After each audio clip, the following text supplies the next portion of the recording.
วันจากเมืองหลวงพระบางแดนดินอุดมเมืองงามมรดกโลกคนเยือนมีโศกสมหวังดังใจทุกอย่าง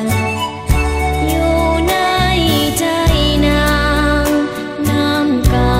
สิงทองลานสา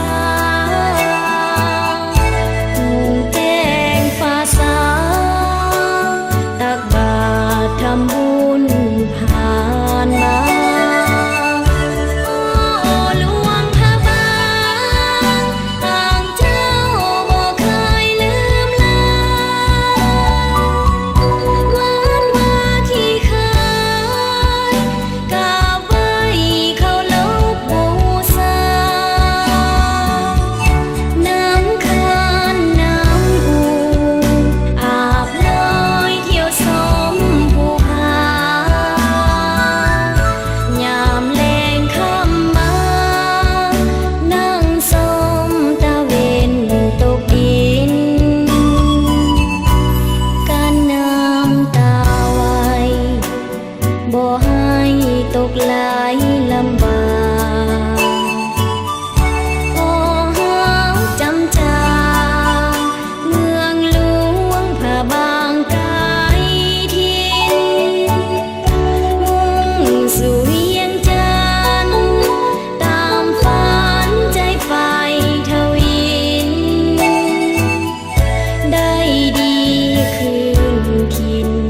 หลวงพระบางบ้านเกิดบ่ลื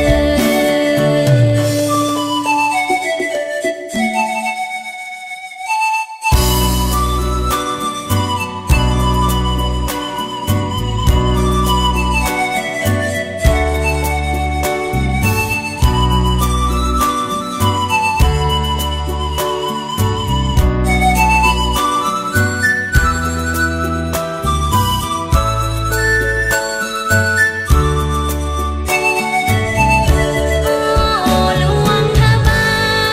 งต่างเจ้าบ่เคยลืมลาวันว่าที่เคยกราบไหว้เคารพบูชาน้ำค้างน้ำอูอาบลอยเที่ยวชมภูผา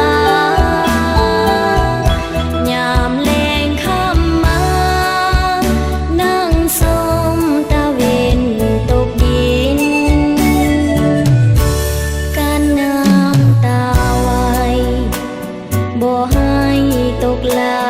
ลำ